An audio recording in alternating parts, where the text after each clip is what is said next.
것이고요. 신앙, 그 오해와 진실이라는 책이 몇 년 전에 나왔는데 우리 교회에서 아마 많은 분들이 제가 새로 등록하시는 성도를 또 했었고요.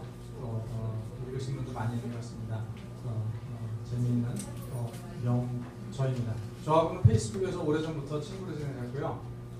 그리고 한국 누가회에서도 아마 특강 강사로 초청을 받으셔서 작년에 좋은 강의를 해주신 것으로 제가 알고 우리 교회도 이렇게 추천을 받고 제가 추천을 해서 오시게 되었습니다.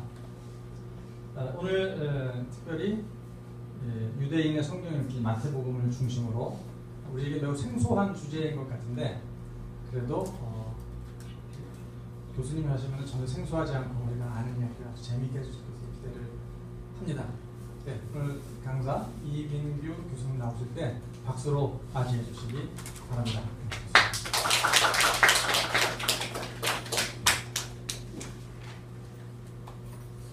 네, 자리가 비좁아서 쉽지 않죠? 기술을 필요하시면 뽑아서 하셔도 됩니다. 네. 반갑습니다. 제가 이 자리에 서게 된 것은 무한 영광입니다. 다 같이 잠깐 기도하고 시작했습니다. 주님 감사합니다. 이 자리에 우리에게 하나님의 말씀을 듣고자 하는 성도들이 모였습니다. 주님께서 직접 한 말씀 주시옵소서. 우리가 듣겠나이다. 이 시간을 통하여 풍성한 열매가 맺을 수 있도록 주여 은혜 내려 주시옵소서. 감사하며 우리 주 예수 그리스도를 받들어 기도드리옵나이다. 아멘. 예, 이태환 목사님이 생소한 주제라고 말씀을 하셨는데 실제로 생소한 주제입니다. 이유는 뭐냐면 기독교 역사 속에서 성서에 대한 연구는 주로 동양에서 많이 됐을까요? 서양에서 많이 됐을까요? 네, 서양에서 많이 됐고 특히 중세를 걸치면서 헬라의 그 문화권 안에서 연구가 됐기 때문에 우리에게는 그닥 새롭게만 느껴지는 그런 서구식 연구 방식이 사실은 주류가 되었었습니다. 그게 뭐가 문제가 될까요? 여러분 서구식으로 성경을 읽는다는 게 뭐가 문제가 된다 생각하십니까? 그냥 간단하게 생각해 보면은 우리 문화에서 있었던 사건들과 어떤 격언들을 서구 철학에서 분석을 할 때 장점도 있죠. 외부적 시각에서 보는 장점도 있는데 외부적 시각으로 볼 때 이 동양에서 있는 그 가르침이 과연 동양적으로도 한번 이해가 됐으면 좋겠다는 생각을 할 수밖에 없잖아요. 그런 면에서 오늘날 다시 유대적인 관점과 시각이 많이 필요하다는 자각은 많은데 연구가 안타깝게도 그닥 많지는 않았습니다. 특히 제가 오늘 이야기하는 내용은 여러분에게 한편으로는 알려져 있지만 한편으로는 생소하다라고 느낄 수 있는 부분입니다. 왜냐하면 이 유대인은 사실은 동양에 가까운 사고를 가지고 있습니다. 이분법적이기보다는 통합적인 사고가 강하기 때문에 그들이 가진 사고가 동양적인 게 가까운데 그래서 우리에게 생소하지 않다라고 말씀을 드리는 겁니다. 그래서 오늘날 성경 읽기에 한번 새로운 방식의 원래 성서 저자들의 세계관과 그들의 읽는 방식을 우리가 한번 같이 탐구해보자 이렇게 생각을 하고 이 주제를 잡았습니다. 자, 먼저 우리에게 이제 잘 알려진 전지전능의 의미가 있잖아요. 그죠? 전지전능이란 무엇일까요? 헬라적 사고하고 히브리적 사고는 어떻게 다를까요?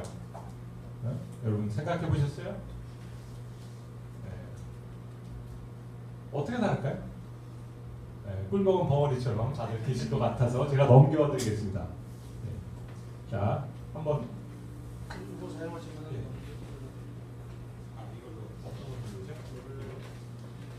예. 자, 헬라의 추상적 사고. 이거는 철학적, 개념적 사고인데 이런 질문 한번 생각해 보세요.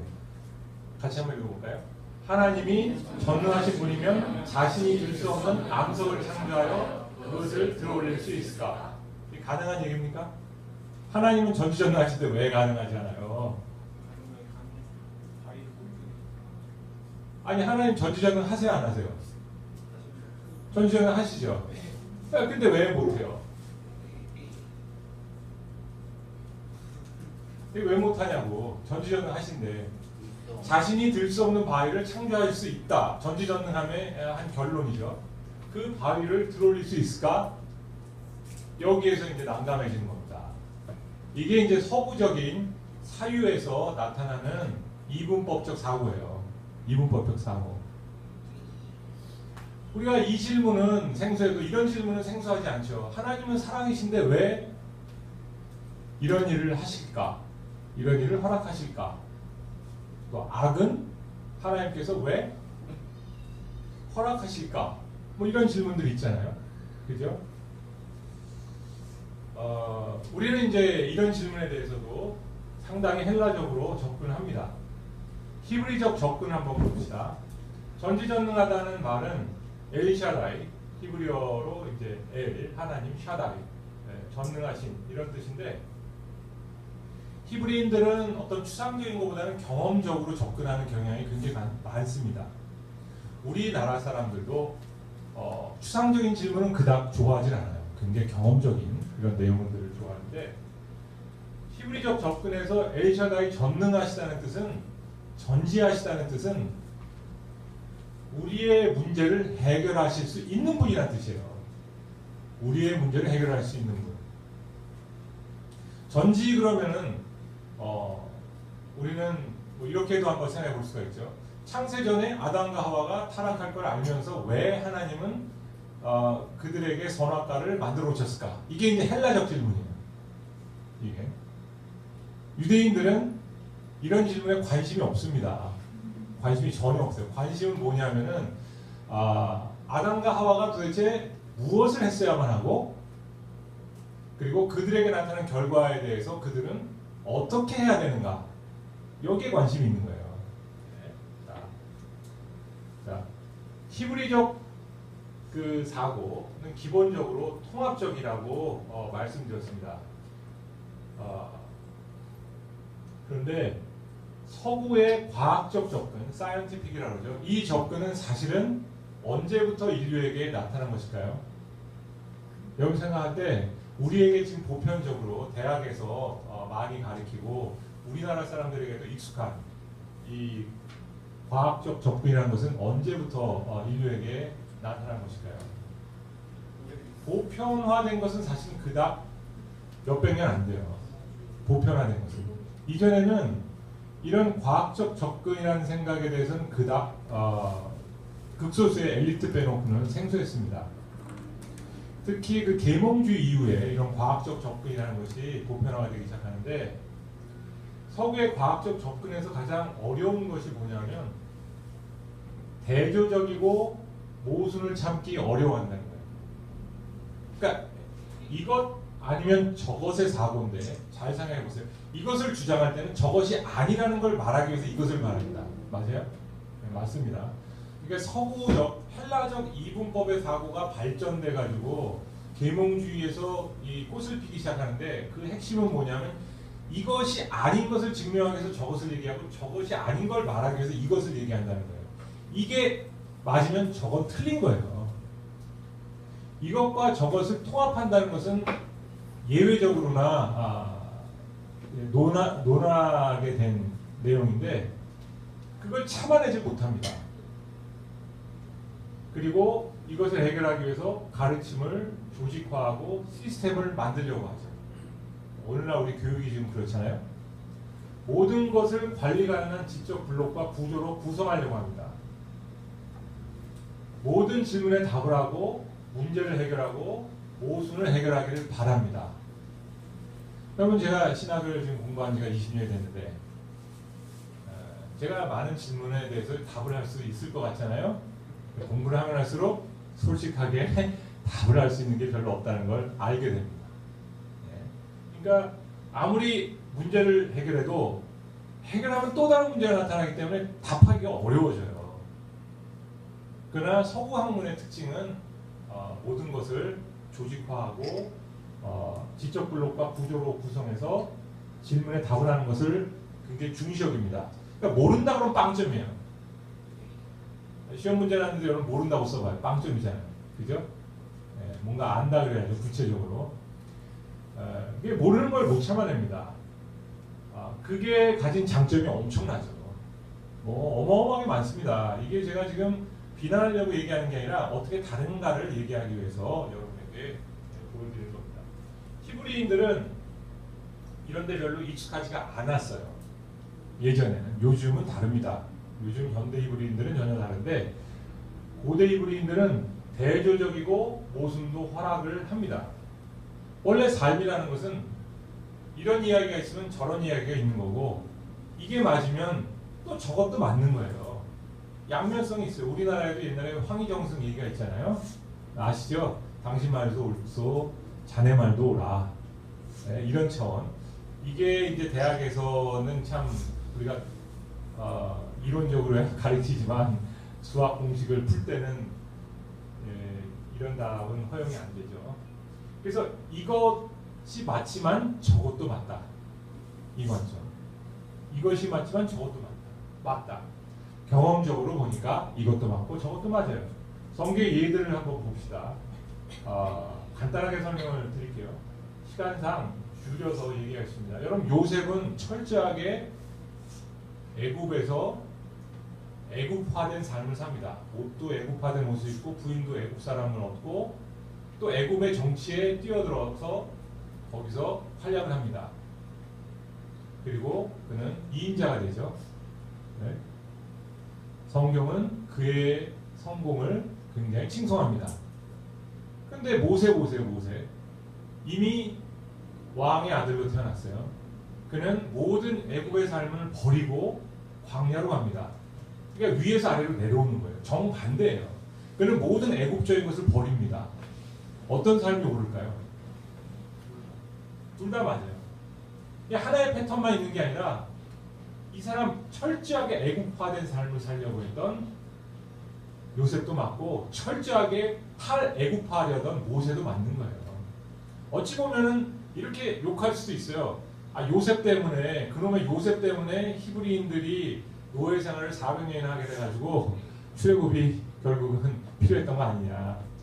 그러니까 결과는 아무리 선한 일을 한다 해도 인간이 예측이 가능한 게 아닙니다. 우리가 아무리 선한 일을 해도 그 결과는 몰라요. 네. 잠언과 전도서 욥기 보세요. 잠언에서 가르치는 가르침은 이제 헬라 제국에서 청년들이 어떻게 하면은 승승장구하고 성공할 수 있는가, 관직에 오를 수 있는가, 그 내용을 굉장히 많이 담고 있습니다. 그러니까 전도서는 그런 성공이 헛되다 그래요. 욥기도 세상에서 말하는 인과응보가 틀리다. 신명기에서 말하는 그 가르침, 전도서에서 말하는 그 가르침이 맞지 않다라고 얘기합니다. 그럼 어떤 게 맞는 걸까요? 네? 예레미야와 이사야 똑같아요. 예레미야는 뭐라 그럽니까? 바벨론에 우리가 남아서 그냥 여기서 사는 게 하나님의 뜻이다. 그때 거짓 선지자들은 뭐라 그러죠? 무슨 소리냐? 하나님은 우리를 탈출시키셔가지고 다시 이스라엘로 돌아가게 할 것이다. 그러니까 예레미야는 그들의 말은 거짓 선지자들의 말이다. 그러다가 결국은 순교를 당하죠. 네? 근데 이사야는 어떤 얘기를 합니까? 예레미야가 말한 거짓 선지자의 말을 합니다. 우리 돌아갈 수 있다. 거기서 하나님이 우리를 다시 회복할 것이다. 그 우리는 둘 중에 하나만 맞다라는 생각을 하는데, 그죠? 하나는 분명히 틀린 거예요. 근데 경우에 따라서 어떤 동기와 또 어떤 상황 그리고 하나님의 인도하심은 양쪽으로 다 가능하다는 거예요. 양쪽으로. 이렇게도 인도하심이 가능하지만 동시에 그 반대되는 방식으로도 하나님은 인도하신다는 거예요. 그러니까 이것만 맞고 저것이 틀리다는 게 아니라 오른손이 있으면 왼손이 있고 오른발 왼발이 엇갈려서 가듯이 하나님의 인도하심이 신묘막측하게 양쪽 다 함께 하실 수도 있다. 네? 우리 하나님의 주권과 인간의 자유의지도 마찬가지 아니겠어요, 여러분? 하나님이 택하셨는데 우리 보러 믿으라 그러고, 이것도 사실은 하나님의 관점과 인간의 관점에서 보면요, 이 오순되고 대립되는 건데 이게 둘 다 맞아요. 네? 하나님이 택하시고 예정하셨어도 여러분 우리가 믿고 또 따라가는 건 우리 몫인데 성경은 주로 제가 쉽게 얘기하면 이렇습니다. 모든 나쁜 일에 대해서는 인간의 책임이에요. 모든 선한 것에 대해서는 다 하나님이 하신 일이에요. 이 구조가 굉장히 강합니다. 그래서 사람이 정말 그 하나님을 위해서 열심히 살다가 사도 바울의 경우처럼 뒤돌아서 이런 고백을 합니다. 내가 나된 것은 오로지 하나님의 은혜라, 주의 은혜라, 이런 고백을 하죠. 이것도 보면은 그 바울의 고백에도 두 가지가 다 들어가 있어요. 바울은 내가 죽도록 충성하다 했고 그 표대를 향하여 정말 죽기까지 달려갔다는 표현을 씁니다. 그럼 자기가 그 일을 했다고 하면서 동시에 모든 것은 하나님의 은혜라는 고백을 하죠. 이게 양면성이 같이 가는 거예요. 자, 생명과 연극과 긴장으로 가득 찬 정서를 일련의 원칙으로 증류하려고 시도하는 것은 살아있는 사람을 다이아그램으로 축소하는 것과 같습니다. 이게 유대 신비주의 철학자 헤셸의 말인데요. 살아있는 사람을 어떤 다이아그램으로 만들 수 없다는 거예요. 그와 마찬가지로 성경은 어떤 조직 신학이나 어떤 원리로 풀어낼 수 없다, 이런 말을 합니다. 성경은 하나님에 대한 신학적 해답을 담은 체계화된 교과서로 바꾸려는 끊임없는 노력 속에서 우리는 시간이 지남에 따라 그 의미를 더 많이 왜곡하고 말았습니다. 이런 노력은 성경을 성경이 아닌 다른 것으로 바꾸어 버렸습니다. 이것도 이제 헤셸이 한 말인데,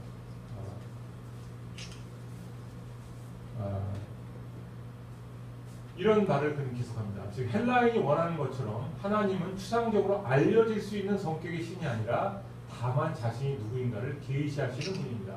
유대인에게는 하나님은 이론화하려 드는 헬라인이 우스워 보입니다.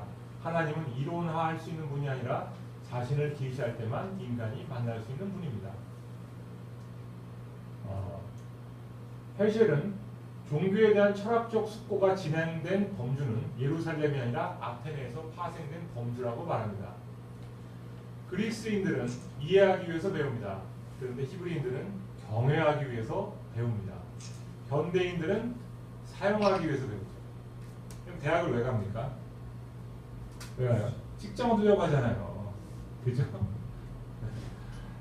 유대인들은 옛날에는 그랬어요. 요즘 그런 건 아니라 옛날에는 왜 공부를 해야 됩니까? 하나님을 경외하기 위해서. 네? 그리스인들은 이해하기 위해서. 네.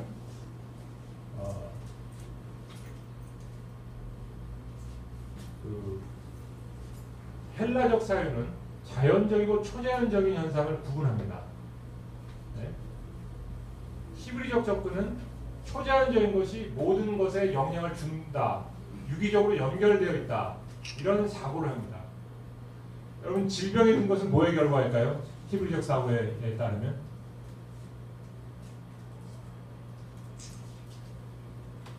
타락과 죄의 결과죠. 뭐 모르는 척 하세요. 그렇게 주일학교에서 다 배우는 거잖아요. 그죠? 그러나 현대과학에서는 질병이 뭐 종교적인 타락의 결과라고 가르치지 않죠. 그죠? 이게 이제 서구적 사고와 히브리적 종교적 사고의 차이입니다. 그래서 병이 났을 때 히브리적 사고는 죄와 또 귀신 들리는 현상, 이런 쪽으로 해서 이제 설명을 하죠. 왜냐하면 초자연적인 것이 자연적인 것과 다 연관이 되어 있는 거예요. 이게. 네. 그래서 죄와 질병, 신앙과 복의 관계 등을 자주 연관시키는데 어떤 일의 성취나 성공을 인간의 노력의 결과가 아닌 하나님이 노력과 신앙을 어여삐 여기서 내려주는 복으로 얘기합니다. 그러니까 내가 뭘 잘해서 복을 받은 게 아니라 하나님께서 복을 주셔서 내가 잘된 것이다. 이게 이제 종교적 관점이기도 하죠. 이런 관점은 당연히 뭐 과학적 세계관에서는 어림도 없죠. 네. 아까 한 말이기도 한데요. 이해하는 것에서의 이제 단점이 있어요. 이제 이해를 추구하는데 성경에 있어서는 문제가 생기는 게 뭐냐면 그 장르가 히브리적이기 때문에 분석과 이해를 가지고서는 한계가 생기는 거예요. 네? 한계가. 예를 들어 가지고 초자연적인 현상이 자연적인 것에 영향을 준다. 이건 검증이 안 된 얘기거든요. 그렇잖아요. 이거 과학적으로 검증이 됩니까? 안 되면은 이게 막히는 거예요. 그러니까 다루지를 못하죠. 그냥 문화인류학적인 어떤 이야기들로 끝날 수밖에 없는 얘기예요. 근데 성경은 이런 내용들이 굉장히 중요하잖아요. 네? 헬라적 사유는 하나님을 사랑하는 것과 이웃사랑, 개인적 영성과 사회적 영성, 종교와 국가를 둘로 이해합니다. 그래서 이런 말을 해요. 개인의 영성이 사회적 영성으로 흘러야 된다. 들어보셨어요? 개인의 영성이 사회적 영성으로 흘러야 된다. 이 말은 유대인들에게는 어린 반품없이도 없는 헛소리입니다. 왜냐하면 그 둘이 그렇게 이분법적으로 나눠지지가 않아요. 사회적 영성이 개인의 영성으로 흐를 수도 있는 거고 개인의 영성이 사회적 영성으로 흐를 수도 있는 그런 구조에서 이 둘이 나눠지지가 않는다는 거예요. 히브리적 접근은 서로 유기적으로 연결되어 있고 하나 없이 다른 것이 불가능합니다.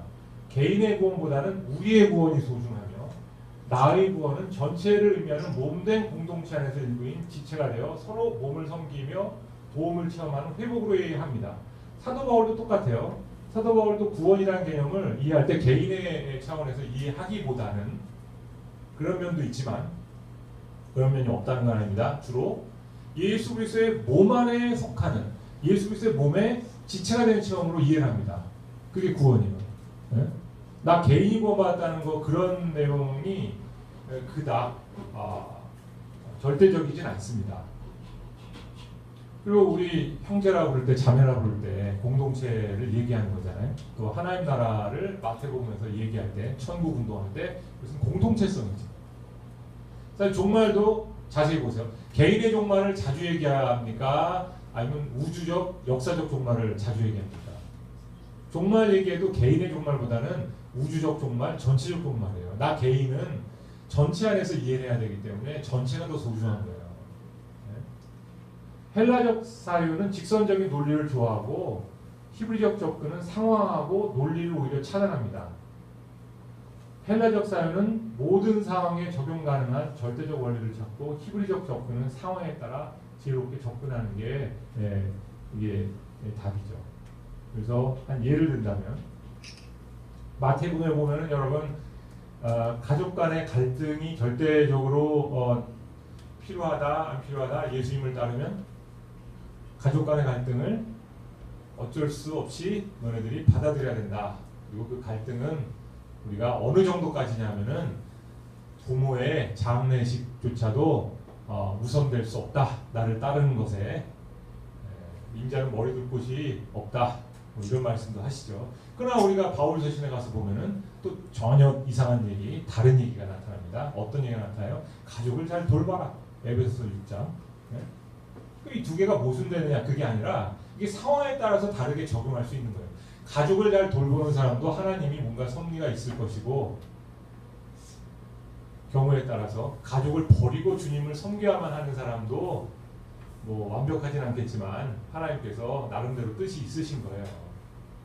물론 인간은 불완전합니다. 어느 경우가 됐던 인간은 선을 행할 때도 그 안에는 악이 늘 있고 악한 결과가 나타날 수밖에 없어요. 인간은 그래요. 유대적 사고에 따르면 인간은 선을 행할 때 그 선 안에 늘 악이 들어가 있어요. 그리고 헬라적 사고는 사실은 뭐 여기서 제가 다 못 다루지만 절대적 선 뭐 이런 거 좋아하죠. 절대선 이런 단어 좋아하는데 그래서 인간이 절대선을 향하여 뭐 나가야 된다 뭐 이런 말을 하는데 유대인들은 사실 그런 표현도 안 좋아합니다. 오히려 적당하게 선하고 적당하게 악하게 잘라 그래요. 너무 의로운 것 추구하는 것도 바람직하지 않다 이렇게 얘기합니다. 이유는 뭐냐면 인간의 선이라는 자체가 어차피 한계가 많기 때문에 그렇다는 거예요. 내가 절대적 선을 추구한다고 그 자체가 내가 절대선을 행할 수 있느냐면 그 안에 오히려 독이 있다는 거예요.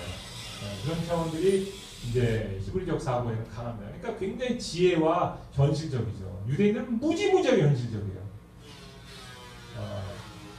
아까 얘기했듯이 이것 아니면 저것이라는 헬라적 사고와 달리 정확한 경계선을 좋아하고 모순을 풀어내려고 노력하는 헬라적 사회와 달리 히브리적 접근은 경계가 늘 모호해요.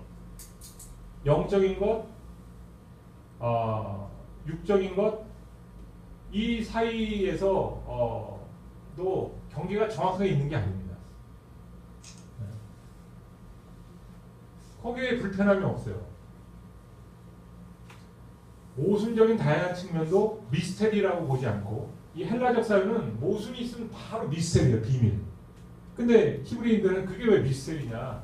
하나님과 삶의 당연한 입체적인 것 아니겠느냐. 이런 표현이에요. 헬라적 사회는 원인과 결과의 관계를 좋아합니다. 그걸 풀어내려고 해요. 히브리적 접근은 하나님이 우주의 모든 것을 관장하고 주관하신다는 것을 믿고 시작합니다. 그러니까 우리는 하나님이 사랑이시면 원인, 결과, 왜 이런 일이 발생하는가? 이게 이제 헬라적 사회죠. 히브리인들은 그걸 안 따져요. 하나님이 우주의 모든 걸 관장하시고 주관하시기 때문에 우리가 알 수 없는 것에 대해서는 받아들이고 믿고 따르자. 이런 방식이라는 거예요. 네? 마치 아이가 부모를 대할 때 부모에 대해서 이해 못해도 따라가야 되잖아요. 그리고 재미난 것은 히브리적 그 선지자들의 가르침을 보면요, 하나님한테도 반항하고 뭐 하나님과 어떤 논쟁을 벌이고 하나님 또 그 논쟁에 응하시고 그러셔요. 되게 재밌죠. 그러니까 하나님이 그 모든 것을 관장하고 주관하신다는 걸 믿고 시작한다는 것은 결코 인간이 하나님에게 질문할 수 없다는 걸 의미하지는 않아요. 네?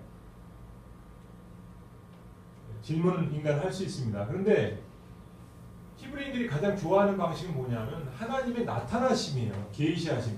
어떤 답을 주는 게 중요한 게 아니라 헬라적 사회와 달리 그들은 하나님이 그냥 함께 하신다는 그 자체로 모든 게 해결이 돼요. 그래서 욥의 그 결과를 봐도 무슨 욥이 질문한 것에 대해서 하나님이 답을 주시질 않아요. 그냥 하나님이 그에게 나타나신 거예요. 나타나셔서 오히려 그 욥의 친구들만 꾸짖는 게 아니라 욥도 꾸짖습니다. 근데 욥은 그걸로 만족해요. 하나님이 함께 하신다는 것 그 자체가 답이지 무슨 다른 답이 있는 게 아니에요. 그거는 인간이 알 수가 없어요. 네? 우리는 신학할 때 분석적이고 논리적인 이원론을 그러나 포기하면 안 됩니다. 여러분 현대사회에서 이게 절대적이에요. 그러나 신앙은 이론론적인 히브리 방식으로 접근해야 된다고 봅니다.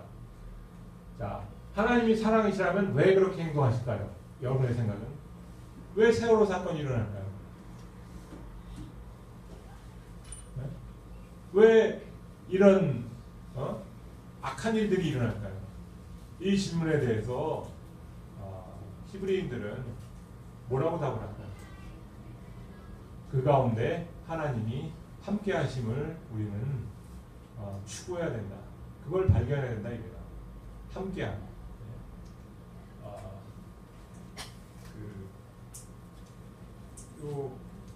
이걸 제가 한번 이렇게 예를 들어서 한번 풀어볼게요. 어린애가 있어요. 어린애가 이제 막 밤이 돼가지고 겁이 나가지고 엄마를 부르면서 울어요.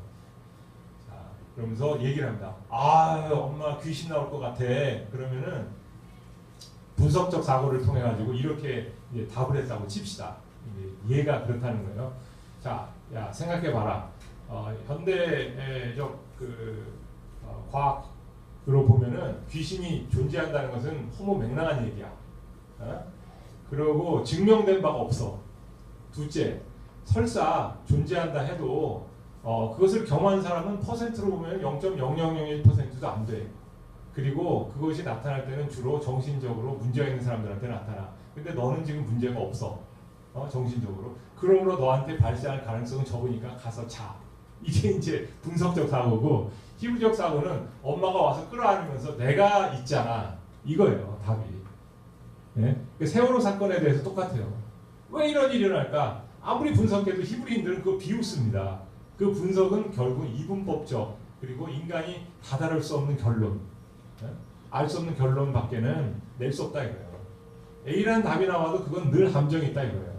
그래서 그들은 오히려 하나님이 우리를 안아주신다, 함께 하신다, 임마누엘, 이걸 좋아합니다.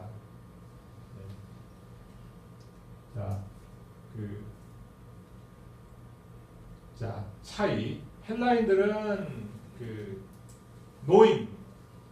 히브리인들은 doing을 좋아합니다. 네. 그리고 히브리인들은 실천하는 걸 좋아하고 그리스인들, 헬라인들은 아는 걸 좋아하죠. 그래 헬라인들은 올바르게 아는 것. 그러나 히브리인들은 올바르게 행동하는 것을 굉장히 중요합니다. 그렇다고 지금 히브리인들이 다 뭐 올바르게 행동한다는 얘기가 아니라 가장 이상적인 그들이 추구한 상태가 이렇다는 거예요. 네. 무엇을 아는가가 아니라 올바로 행동하는 것. 이게 그들에게는 삶의 중요한 과제고 우리나라에서 지행합일이라는 말이 있잖아요. 지행합일. 그거하고 굉장히 비슷해요. 그러니까 아는 것하고 행동하는 게 그 사람들에게는 같이 가야 돼요. 행동이 없으면 모르는 거예요. 행동이 있으면 아는 거예요. 네, 이게 좀 다른 면입니다. 왜 그렇게 많은 기독교 교회들이 교리적 전통의 문제에 초점을 맞추고 있는지 그리고 그들은 그것들을 정의할 수 있다고 생각하는지 히브리인들이 궁금해합니다. 기독교인들 왜 이렇게 교리에 관심이 많은지, 네? 정통성에 관심이 많은지, 그리고 경건한 삶이 사실 많이 빠지게 되죠. 빠져있지. 기독교계에서는 말이들 구원을 위해 자주 무엇을 믿는가가 자신의 이웃을 어떻게 다루는가 등과 같이 사람이 살아가는 것보다 더 중요하게 취급되기도 합니다. 성경적 유대교에서는 정반대입니다. 기독교인들은 서로 무엇이 정설인가를 논하며 점검하지만 유대인은 주로 행동에 관심이 있습니다. 데니스 프레거가 쓴 것처럼 신에 대한 믿음과 윤리인 행동은 불가분의 관계로 연결되어야 합니다. 하나님은 바른 인식과 올바른 믿음을 포함하여 이것을 반대하진 않아요. 이것은 분명히 필요합니다. 그러나 무엇보다 올바른 행동을 요구합니다. 근본주의 기독교인들에겐 옳은 길을 사는 것보다 옳은 가르침을 믿고 지지하는 것이 더 중요해 보입니다. 그들에겐 신조, 교리적 진술, 조직신학, 정통대 이단, 복음주의 또는 성삼일체론 신학을 만들며 집중하는 이유입니다. 그러나 이것이 굉장히 그리스적 서양식 방식이라는 거예요. 네? 그리스 철학에 영향을 받은 것은 이방인 기독교인이었습니다. 그리스 철학은 기독교 철학을 지성화하고 조직화한 것이죠. 사도 시대에는 공식 신학이 없었습니다. 아무것도 체계화되지 않았습니다. 당시 초대교회 공동체에는 교리를 걸러내고 승인해야만 했던 계층 구조나 집정관이 없었습니다. 의견은 늘 다양했습니다. 여러분들에게 제가 질문 한번 해볼게요. 초대교회 교인들은 성삼일체에 대해서 많이 궁금해했다 안 했다? 네? 왜 안 했을까요? 우리 굉장히 궁금한데.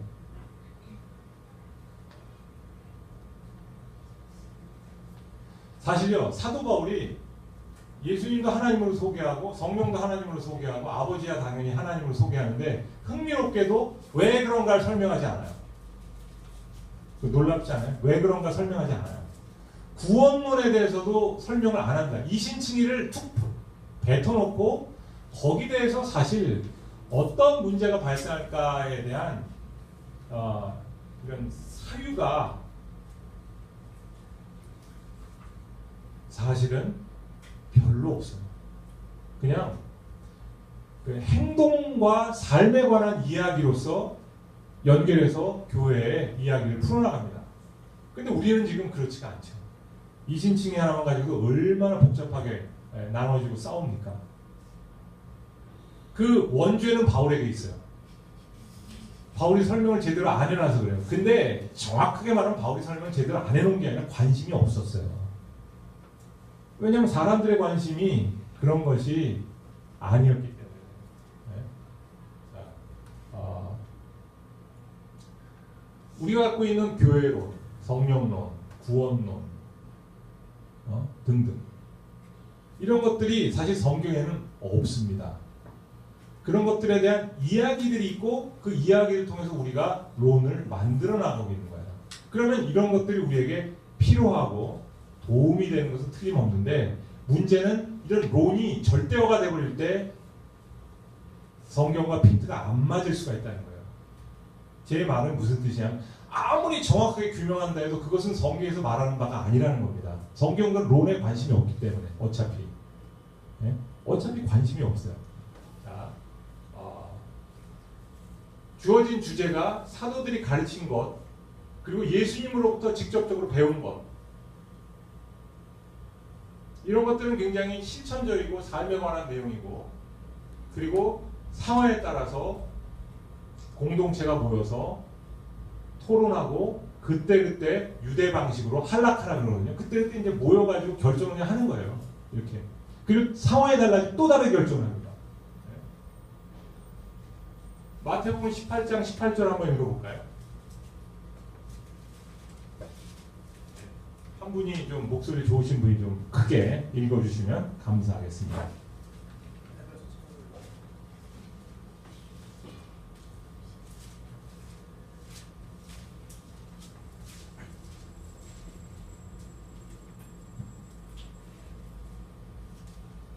예, 좀 읽어주시죠. 진실로 너희에게 이르노니 무엇이든지 너희가 땅에서 매면 하늘에서도 매일 것이요 무엇이든지 땅에서 풀면 하늘에서도 풀리리라. 이 말이 무엇이든지 너희가 여기서 결정하면 하늘에서도 그렇게 결정이 된다는 뜻인데 우리에게는 굉장히 생소한 개념이죠. 이게 유대인들은 너무 당연한 말이에요. 그때그때 따라 그때그때 상황에 따라서 공동체가 결정하면 그것이 곧 하나님의 뜻이라 이거예요. 물론 그 결정은 완벽하지 않죠. 상황에 따라 또 달라지죠. 그러니까 어떤 절대적 기준이라는 것이 그들에게 있어서는 헬라적인 어떤 공식이 아니었다는 거예요. 그러니까 이렇게도 얘기할 수 있고 저렇게도 얘기할 수 있다는 것을 전제로 시작하기 때문에 늘 공동체 상황에 따라서 그들이 지혜롭게 결정하는 것이 하나님 뜻이다. 이렇게 결정했다 다르게 결정할 수 있어요. 여러분 예루살렘 공회에서 뭘 결정합니까?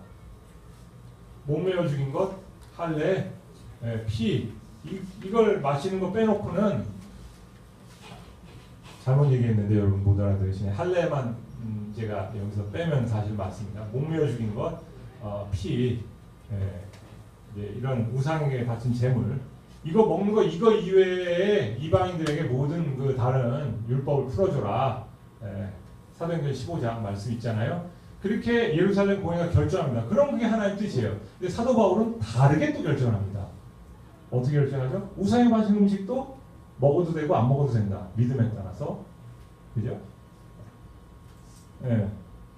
다르게 결정해요. 왜 그럴까요? 왜 공회의 결정을 안 따를까요? 하나님의 뜻은 경우에 따라서 이럴 수도 있고 저럴 수도 있기 때문에. 그게 헬라의 방식하고 다른 거예요. 모두에게 적용되는 그런 공식은 없다가 히브리적 관점이에요.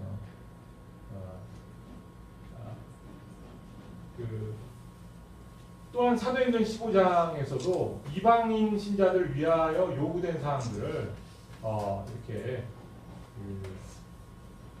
결정하는 내용이 나오는데 중요한 거는 토론의 참여 성격인데 엘리트 계급이 아닌 교회 전체가 참여했다는 겁니다. 늘 결정을 할 때는 교회 전체가 참여합니다. 유대인들은 어떤 몇 명이 이렇게 결정하는 걸 별로 안 좋아해요. 이렇게 같이 토론해서 결정하는 걸 매우 좋아했다 이거예요. 이거는 이제 교육의 목적인데 제가 이제 인터넷에서 다운을 받아가지고 다 영어로 돼 있어요. 죄송합니다. 이건 무슨 말이냐면 교육은 이제 자세히 보면은 헬라인에게 있어서는 아는 것이지만 유대인에게 있어서는 하나님을 야훼를 아는 것, 경외하는 것. 그 다음에 교육의 중심은 하나님의 거룩함을 배워나가는 거죠. 그렇지만 그리스에서는 그러니까 헬라식 방식은 지식을 전달하는 겁니다. 교육은 무엇을 위해 있느냐 하면은 모든 사람을 위해 있어요. 헬라인들하고 유대인들하고 다른 제가 독특한 면 하나 발견했는데 유대인들은 모두에게 토라를 가르쳐야 되는 의무. 여기요? 물론 그들도 이제 한계가 있었죠. 죄인들하고 여자들한테는 안 가르쳤어요. 그런 물론 한계는 있었지만 어떤 엘리트 계층만을 위해서 교육을 해야 된다는 것은 그들은 별로 좋아하지 않았습니다. 그래서 제가 이게 맞는 소리인지 모르겠습니다. 지금 유대인들이 참 교육 수준이 높잖아요. 그죠? 모두에게 교육을 하고 또 가난한 집 애들이라고 돈 없어서 공부 못한다는 유대인들은 제가 들어본 적이 없어요. 왜냐하면 가난해도 교육에 대해서만큼은 공동체가 책임지고 장학금을 지급을 합니다. 유대인들이 그래요. 우리는 돈 있는 사람이 공부를 잘할 수 있는, 많이 배울 수 있는 구조잖아요. 여기 나와 있지 않지만 유대인들은 경쟁을 굉장히 싫어해요. 함께 가는 걸 되게 좋아합니다. 물론 인간인지라 문제는 있습니다. 그들도 경쟁합니다. 그러나 기본적으로 경쟁을 부정적으로 봅니다. 함께 가는 걸 굉장히 소중히 여기죠. 그러다 보니까 자기들끼리의 어떤 개토가 만들어지고 자기들만의 어떤 공동체가 형성이 돼서 이방인들과 거리를 두는 그런 문제가 생기기도 하죠. 교육은 인간의 전인적인 모습을 찾아내기 위해서. 그러나 우리는 현재 어떻습니까? 취향, 적성, 그리고 돈벌이를 위해서 재능을 개발하는 차원에서 교육을 합니다. 왜 배웁니까? 야훼를 경외하기 위해서. 헬라적 사유는 이해하기 위해서. 네? 또 배우는 대상은 하나님에게 순종하고 그의 말씀을 권위를 알기 위해서, 순종하기 위해서. 헬라식 방식은 자기 자신을 알기 위해서 배운다. 이게 다 필요해요. 사실 이 히브리 관점이라는 건 고대 히브리 관점이고 이것은 굉장히 종교적입니다. 네. 마태복음의 히브리식 제자도를 하나 제가 설명을 드려보겠습니다. 같이 한번 읽어볼까요? 제자가 그 선생보다 또는 종이 그 상전보다 높지 못하나니 제자가 그 선생 같고 종이 그 상전 같으면 족하니라, 이렇게 말하였습니다. 히브리인들에게 교육이라는 것, 그리고 제자도라는 말은 무슨 뜻이냐 하면은 그것은 결코 학교에서 배울 수 있는 그런 구성이 아닙니다. 그러니까 교육이라는 자체가 히브리인들에게 어떤 거였냐면 스승과 함께 살면서 동거동락하면서 흉내를 내는 거예요. 스승을. 그러니까 스승의 지혜를 보면서 흉내내면서 배워나가는 겁니다. 그래서 스승과 같아지면 이제 그 교육이 어느 정도 수준에 이른 거죠. 아니면 달성이 된 거죠. 스승을 닮아나가는 것. 네? 그래서 여기서도 이런 말 하죠. 제자가 그 선생 같고 종이 그 상전 같으면 족하다. 네? 원래 제자가 선생보다 못하고 종이 상전보다 높지 못하나 닮으면 이 말이 중요한데, 오늘날 여러분 제자 훈련 어떻게 합니까? 우리 서울에 지금 문제가 좀 되는 모 교회에서 제자 훈련이 유명했습니다. 근데 문제는 그 제자 훈련을 통해서 사람이 변하지 않는다는 거예요. 사람이 안 변해요. 지식은 굉장히 느는데 교회에 대한 충성도도 늘고 목회자에 대한 열정도 늘고 섬김도 뛰어나고 헌금도 늘어날 수도 있고 숫자도 늘어나는데 사람이 변했다라는 것에 대한 증거가 별로 나타나지 않아요. 물론 개인적으로 변한 사람도 있겠지만 대체로 보면은 변하지가 않아요. 그래서 홍정길 목사님이 한번 그런 얘기를 했어요. 내가 그렇게 교육을 시켜고 교회에 사역을 했는데 내 목회는 실패다. 물론 이분이 겸손하게 하신 말씀이지만 사람을 변화시키지를 못하는 이유가 뭘까? 저는 이렇게 얘기하고 싶습니다. 성경에서요, 어떤 프로그램을 여러분이 발견한다는 것은 가능한 일이 아닙니다. 왜냐하면 예수님은 어떤 프로그램을 통해서 제자 훈련을 시킨 적이 없어요. 구체적인 프로그램을 만들어내신 적도 없고 추구하신 적도 없어요. 이게 히브리식 방식인데 그냥 제자들하고 함께하며 살면서 제자들은 예수님을 흉내내는 거예요. 저분의 말씀을 듣고 그분을 흉내내는 거예요. 네? 예수님을 따라 배우는 거죠. 일상에서. 그러면서 변화가 일어나는 거죠. 저도 이런 관계적인 이런 것이 우리에게도 사람을 변화시키는 좋은 길이다. 아이를 교육시킬 때 여러분 아무리 말을 똑바로 잘해주고 뭘 암기를 시킨다고 애가 변합니까? 애를 변화시키는 가장 좋은 길은 부모가 모범을 보이는 거죠. 그죠? 같이 살면서 모범을 보이는 거. 그래서 오늘날 교회 공동체도 이와 같은 모습이 되면은 사람들이 좀 변화되지 않을까라는 희망을 제가 갖고 있습니다. 지금의 교육 방식 이걸로는 죽었다 깨나도 제가 볼 때 교회의 교인들이 변화되는 것은 불가능합니다. 외적인 변화는 나타나겠죠. 외적인 변화. 그러나 실제적으로 이런 관계지향적인 그런 모습이 아니면 절대로 어려울 거다 생각을 합니다. 이것도 굉장히 중요한 내용 중에 하나인데요. 근데 이제 시간상 제가 그냥 넘어가겠습니다. 나중에 유튜브에 올라오면은 한번 보시기 바랍니다. 영적인 것이 모든 것에 영향을 끼치는 것에 대해서 아까 처음에 얘기를 했는데 예수님의 사역을 보세요. 14, 15, 16, 17 마태복음 8장 이야기인데 베드로의 장모가 열병으로 누워 있을 때 예수님이 그녀의 손을 만지시면서 열병이 떠나갔습니다. 그리고 귀신 들린 자들이 예수에게 와서 말씀을 들었고 예수님은 말씀으로 귀신을 쫓아내고 병든 자를 고치셨어요. 이사야로 하신 말씀에 우리 연약한 것을 친히 담당하시고 병을 짊어지셨도다 함을 이루려 하심이더라. 이 뜻이에요. 이 말은 고대 영적인 세계관에 있어서 모든 것이 연결이 돼 있다는 거예요. 모든 것이 연결이 돼 있다. 네? 그래서 오늘날 헬라적 사고하고 히브리적 마음 이 차이를 제가 이 도표를 통해서 짧게 설명을 드린다면은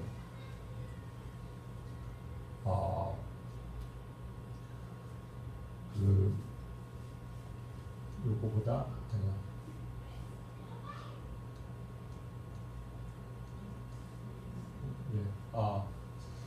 헬라와 히브리적 세계관 아까 거하고 좀 비슷하긴 한데 조금 다릅니다. 헬라적 사고는 영적인 것은 비물질적이라고 생각하고 히브리적인 것은 영적인 것은 생명을 주는 게 영적인 거예요. 배고픈 사람한테 빵을 주는 것은 영적인 겁니다. 그러니까 물질적인 것이 영적인 것과 대립되는 것이 아니라 영적인 것은 생명을 줄 때 모든 것이 영적인 거예요. 부부가 관계에서 애가 탄생하는 건 영적인 것일까요? 육체적인 것일까요? 영적인 거예요. 하나님이 새로운 생명을 탄생시키는 과정이기 때문에 영적인 거예요. 이게 히브리적 사고예요. 물질은 죄악되거나 관용되어야 되는 것으로 보는 것이 아니라 물질은 하나님이 만드신 거룩한 것이다가 히브리적 사고입니다. 즐거움은 제한되어야 되는 것이다. 헬라적 사고. 통제를 해야만 좋은 거죠. 늘. 근데 히브리적 사고는 황홀함은 창조주의 선물이다 그래요. 그래서 헬라적 사고가 강해졌을 때 독신주의가 나타나기 시작합니다. 독신주의. 근데 히브리인들은 독신주의에 대해서 대체로 부정적이에요. 대체로. 예외적으로나 가능한 것으로 보는데 대체로는 독신은 아주 부정적인 겁니다. 인간이 인간다운 삶을 누리지 못하는 상태가 독신이에요. 타락은 신학에 주제한 중요한 주제이며 인류는 구속을 필요로 한다. 이게 이제 헬라적 사고에서 나온 관점이고, 그러나 이게 다 틀린 건 아닙니다. 다 틀린 건 아니에요. 다만 히브리적 사고하고 어떻게 대립이 되고, 신약에는 사실은 헬라적인 것과 히브리적인 것이 섞여져 있어요. 그래서 히브리적 사고로만 본다면 창조물은 원칙적으로 선하고 우리는 이를 즐기며 이에 대한 즐거움을 나누어야 하며 감사의 대상으로 삼아야 된다 이거예요. 하나님이 세상을 창조했어요. 그럼 창조물이 나쁠 수가 없는 거죠. 타락은 있지만 그것은 타락 때문에 나빠진 것이지 그 자체가 피조물 자체가 악하다거나 나쁜 것은 아니다 이겁니다. 피조물도 구속의 대상이 되겠지만 기초적으로는 선하고 즐거움을 주는 대상이라는 거예요. 예술가들은 거룩과 세속적인 것에 대한 구분, 영적이고 물질적인 것에 대한 선택을 해야 되죠. 헬라적 사고입니다. 거룩. 그러니까 우리가 찬송가, 그 다음에 세상음악 이런 걸 구분하잖아요. 이게 헬라적인 거예요. 유대인들은 그런 관점이 아니라 아름다움에 대한 모든 경험은 하나님을 경험하는 것이며 예술가들은 하나님의 아름다움을 나눈다. 이렇게 보고 있죠. 헬라적인 사고는 인간은 하나님, 신의 세계에 하나님과 수직적 관계에만 있어요. 사실은. 그러나 히브리적 사고는 흥미롭게도 인간은 하나님과 인격적이고 수평적인 관계에 있습니다. 하나님은 범세계적입니다. 이 뜻은 범신론을 얘기하는 게 아니라 하나님은 마치 인간의 그 수준과 같이 인간과 토론하기도 하고 인간과 어떤 딜을 하기도 하십니다. 네? 그런 하나님이에요. 이게 이제 이슬람의 하나님하고 또 우리 유대식 하나님하고 차이인데 나는 가끔 가다가 제가 맞는지 모르겠습니다만 이 하이퍼 칼빈이즘, 칼빈주의에서도 아주 극단주의자들을 보면 이슬람하고 다른 게 없는 것 같아요. 유대적인 하나님은 절대 주권을 얘기하면서 동시에 우리가 헬라적으로 생각하는 그런 절대적 주권자가 아니셔요. 늘 타협을 하십니다. 인간과 같이. 네? 이게 가능하신 분이에요. 물론 그건 인간의 어떤 경험의 세계에서 나온 말이죠. 네. 자, 그리고 시간이 지금 언제까지인지 제가 지금 5시까지로 되어 있어서 마태복음 텍스트 몇 장을 제가 좀 보면서 여러분에게 히브리적 사고, 헬라적 사고에 대해서 조금 더 말씀을 드리겠습니다. 히브리적 사고는 과학적 사고에 좀 국한하지 않기 때문에 그닥 역사적으로나 과학적으로 정확한 것에 대해서 관심을 두지 않습니다. 오히려 그들은 삶을 과학으로 본다기보다도 성경을 과학으로 본다기보다도 시로 보는 듯한 경향이 강해요. 또 언어가 굉장히 시적인 언어 그리고 의미 전달에 목적을 두지 팩트 중심으로 뭘 서술하지는 않습니다. 그걸 제가 이제 보여드리려고 그러는 거예요. 여기서 여러분 마태복음 1장에 보면은 아브라함과 다윗의 자손 예수 그리스도의 계보라라고 나오죠. 지금 시간이 없어서 우리가 다 못 읽는데 흥미로운 것은 17절 한번 읽어봅시다. 우리 17절 한 분이 좀 읽어주실래요? 1장 17절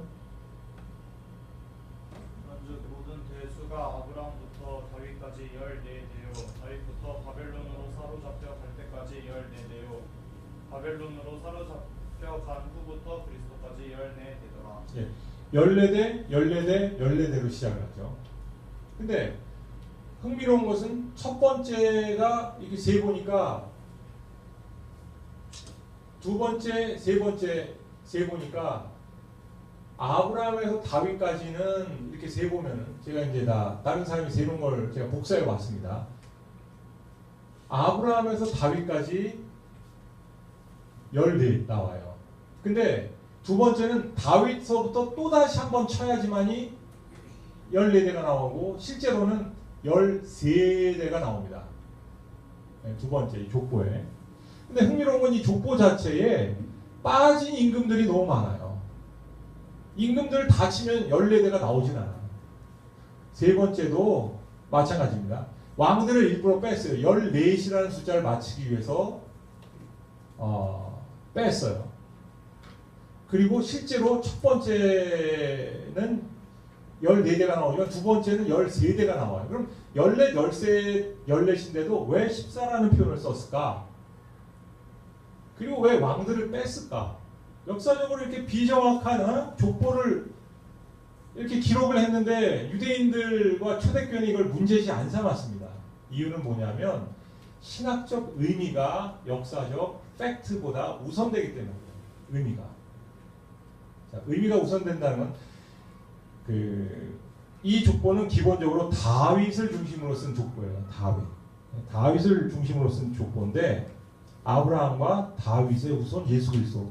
다윗의 후손이란 말이 메시아를 가리키기 때문에 다윗의 후손이란 말, 다윗을 지금 굉장히 강조했는데 다윗이 게마트리아, 히브리인들이 좋아하는 숫자 놀이가 있는데요.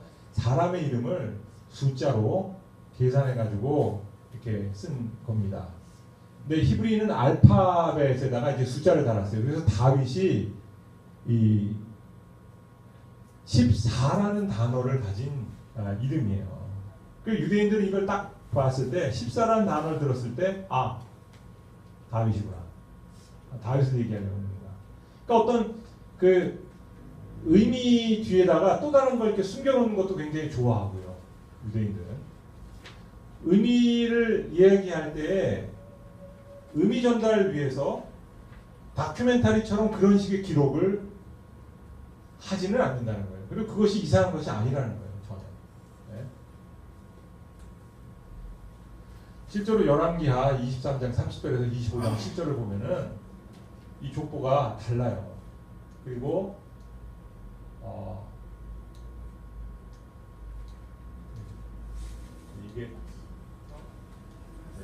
이게 아니고 제가 이제 그러면 이제 다시 다른 거 한 가지 또 얘기 드려볼게요.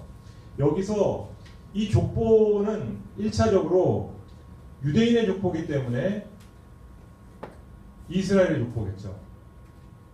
그죠? 누가는 족보가 나오는데 아담까지 올라갑니다. 아담까지 올라가요. 아담까지. 인류를 향한 족보죠. 근데 히브리인들에게 있어가지고 유대인들을 위한 복음서인 이 마태복음은 다윗의 자손을 밝히기 위해서 아브라함부터 이제 시작이 됩니다. 그래서 이스라엘 족보고 다윗의 족보라고 할 때 다윗이 메시아로 예언된 그 후손을 약속하고 있기 때문에 이것이 다윗이 중요하다. 그 다음에 또 하나 중요한 것은 이 족보가 누가하고 굉장히 다른데요. 여기서는 족장 시대를 지나서부터 왕밖에 안 나와. 왕. 그 이야기는 구약에서 기대하던 왕으로서의 메시아를 이야기하기 때문에 그래요. 그러니까 철저하게 유대적 관점에서 쓰여진 거죠. 네, 유대적 관점에서. 그리고 또 흥미로운 게 있는데 이 족보에는 4명의 여인이 나옵니다. 4명의 여인이 나와요. 누가 나오죠? 한번 기억해 보세요. 네? 라합, 룻, 또 다말, 네, 바세바. 한 명 더 나옵니다, 사실은. 근데 마리아니까 마리아는 이제 예수 어머니로서 뺍시다. 이 4명의 조상으로서의 그 4명의 여인의 특징이 뭘까요? 네? 행실이 별로 안 좋아요. 룻이 행실이 안 좋았어요? 룻? 룻은 이방인이다. 행실은 좋았어요? 사실 별로 안 좋았어요. 보아스를 밤에 몰래 침실로 들어가가지고 거기 누워서 같이 동침을 함으로써 꼬셨어요. 그것도 사실 좋은 건 아니죠. 근데 그것을 시킨 사람은 시어머니입니다. 그래서 룻의 잘못은 아니에요. 다만 좀 이상한 여자죠. 근데 사실 이상한 여자도 아니에요. 왜냐하면 시아버지를 통해서라도 어떻게 해서라도 그 집안에 씨를 잇고자 하는 그런 열망이 있었죠. 그렇죠? 라합은 뭐 이방 기생 창녀죠. 창녀인데 상당히 나쁘게만 볼 필요는 없어요. 아마 우상과 그 죄에 빠진 삶에 대해서 자기가 깊게 처절한 회의감을 느끼고 야훼 하나님을 동경했을 수도 있겠죠. 그리고 자기 민족을 물론 배반합니다. 배반해요. 꼭 나쁜 여인들만 아닌 것 같아요. 그 여인들이. 바세바는 안 나옵니다. 우리아의 아내로만 나와요. 왜 그럴까요? 바세바는 사실은 유대 여자예요. 이름 자체가 유대인 이름이에요. 근데 바세바라고 표현한 것보다는 우리아의 아내라고 표현한 이유는 우리아가 헷 족속 사람인데 이방인이에요. 이방인.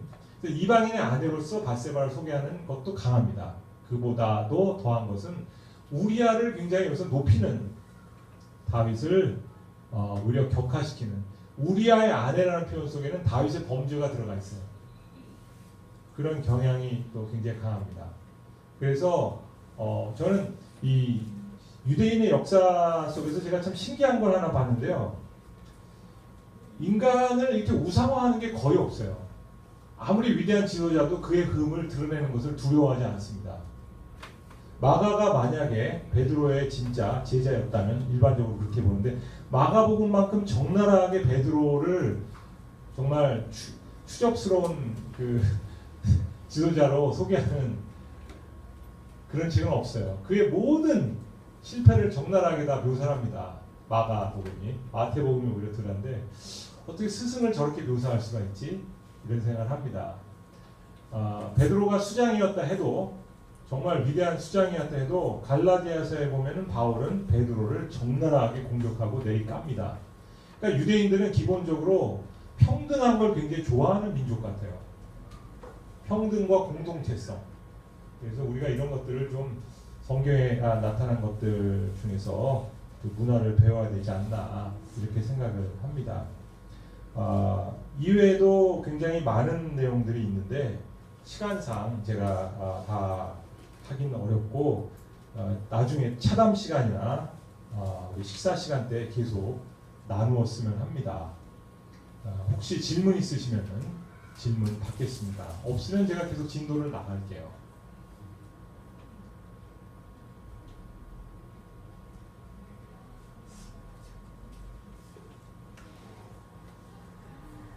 제가 유대인들이 탁월한 것에 대해서 이제 몇 가지 연구를 해본 게 있는데,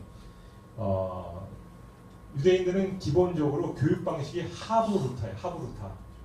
그래서 유대인들의 초등학교 교실이나 뭐 이런 데 가보면은 다 그런 건 아니겠지만 전부 다 이렇게 삼각형으로 이제 색상을 만들어가지고 두 사람이 마주보면 앉게 만들었더라고요. 그래가지고 애들이 거기서 막 시끄럽게 토론하는 거예요. 애들부터가. 그래서 랍비 학교의 특징을 보니까 이제 둘, 셋, 주로 이제 둘이서 막 손가락질하면서 서로가 막 싸우는 거예요. 네? 그래서 토론을 시키는 거예요. 네, 그래서 이런 문화가 사람들을 상당히 뛰어난 인재로 만드는구나. 그래서 답습식 교육이 아니라 토론식 교육. 네, 이게 참 중요하다 생각을 합니다. 그래서 좀 질문이 굉장히 중요하다 생각해요. 예, 우리 정길이 집사님. 재밌는 강의 감사드리고요. 네. 뭔가 질문하고 싶은 게 막 떠오르고 있는데 네. 말로 설명을 잘 할 수 있을지 모르겠어요. 네, 할 수 있을 겁니다. 괜찮아요. 네. 이 자리에 여기 가운데에 유대인이 와서 한 명 앉아 있다고 가정을 한번 해볼게요. 네. 오지도 않겠지만 유대인 여기 올 것 같지 않은데 와서 지금 다 들었다고 가정을 할게요. 그러면은 이 강의를 다 이렇게 들으면서 그래 맞아. 저 헬라인들은 저런 식으로 불법적으로 사고하고 웃긴 애들이지라고 생각을 하면서 이 인간의 모든 사유나 행위를 헬라식과 히브리식으로 이분법적으로 구분하고 있는 그 자체가 이 문법이에요, 사실은. 이 자체를 인식을 할까? 예. 정확하게 말하면은 지금 유대인이 이 자리에 있다면은 저건 우리 아버지 때 하던 생각이고, 그러니까 아버지라는 건 조상, 거의 뭐 몇천 년 전 사람들 생각이고, 지금 유대인들은 철저하게 서구적인 사고가 강합니다. 왜냐하면 다 서구에서 교육을 받았기 때문에 그렇고요. 오히려 히브리적 사고를 연구하려면 미국과 유럽에 있는 대학이 훨씬 더 뛰어나요. 막상 히브리 대학 가면은 히브리적 사고 별로 없어요. 오히려 서구적인 게 더 강합니다. 그리고 거기는 더 정치적이기 때문에 상당히 정치성에 의해서 교육이 움직이기 때문에 정확하게 고대 히브리적 사고를 배우기가 또 고대문을 연구하기가 쉽지 않고요. 첫째. 네. 둘째는 뭐냐면 이분법이냐 아니면은 통합적이냐는 사실은 히브리인과 서구인의 구별로만 우리가 이제 단순화시켜서 얘기를 제가 한 경향이 강합니다. 그러나 사실 이거는 고대인들은 그리스에서도 굉장히 통합적 사고를 했어요. 이분법이 뭔지 잘 몰랐어요.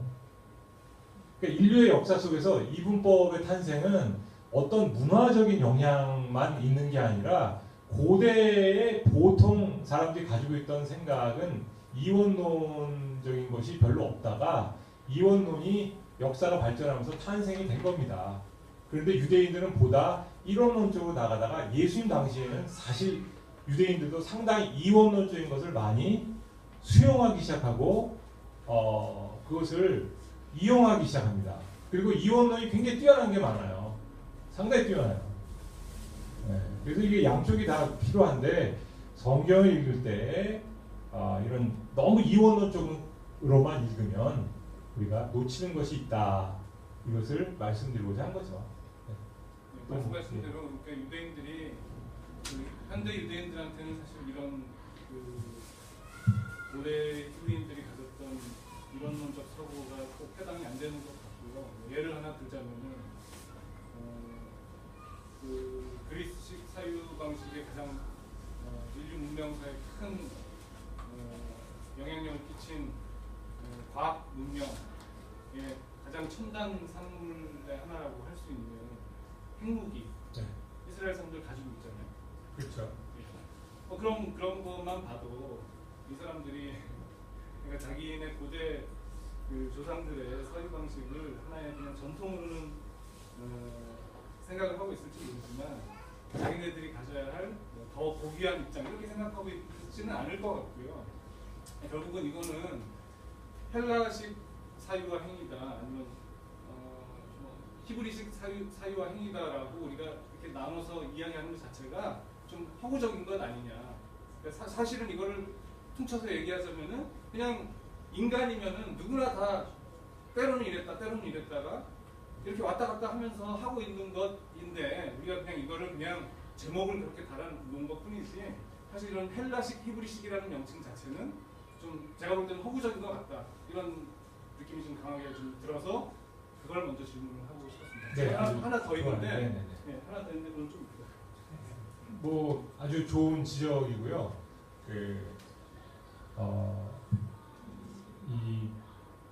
더 정확하게 말씀을 드린다면은 우리나라에서 옛날에 홍익인간을 추구했다 해서 한국 사람들이 다 홍익인간을 추구하고 사느냐 그건 아니잖아요. 그죠?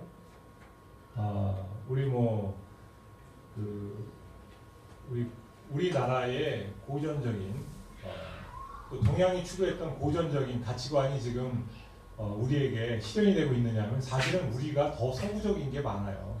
서양보다 더 자본주의적이고 더 서구적인 게 많고 서양은 오히려 동양적인 것을 지금 받아들인다 이건데 이게 이제 보기 나름이라는 측면도 있어요. 동양과 서양은 과연 얼마나 차이가 있는가 고대에서 그러면은 사실은 동양 안에는 서구적인 게 굉장히 많았고 서구에도 사실 동양적인 게 굉장히 많아요. 이건 표면적으로 제가 지금 설명한 건데 심층적으로 들어가면 둘이서 만나는 그 점들이 상당히 많기 때문에 사실 저 말씀 이 허구적인 이거 카테고리 아니냐 이건 맞아요. 그러나 표면적으로 이렇게 보이는 것 또한 우리가 부정할 수는 없다는 거예요. 심층적으로 들어가서 복잡하게 볼 때 이 두 개가 서로가 융합이 되어 있는 부분들도 서로가 서로에게 있는 부분들도 있지 않냐 이것도 많습니다만 대체로 텐덴시 어떤 그들이 가지고 있는 경향이 이런 것들이 많이 보이는 표면적인 관찰이 있었다 이 정도로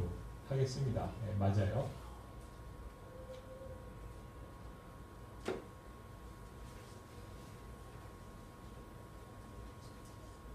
네. 히브리들은 어떤 개념을 믿는 것보다 그렇게 행동하고 사는 것을 더 믿는. 예. 삶의 지혜가 더 중요했죠. 예. 신앙이 중요하고 예. 생각하는데 그걸 들으면서 이제 이신칭이가 생각이 났는데 또 바울에 대해서 말씀하셨잖아요. 이신칭이 그냥 던져만 놓고 자세하게 설명을 안 했다 바울이. 그러면은 이제 이신칭이라는 개념 자체가 제가 느끼기에는 되게 우리가 이제까지 배운 바로 가에 의하면 믿음으로 구원을 얻는다고 하는 것들이 이 설명에 의하면 되게 헬라적인 그런 신앙의 방식일까라고 생각을 했는데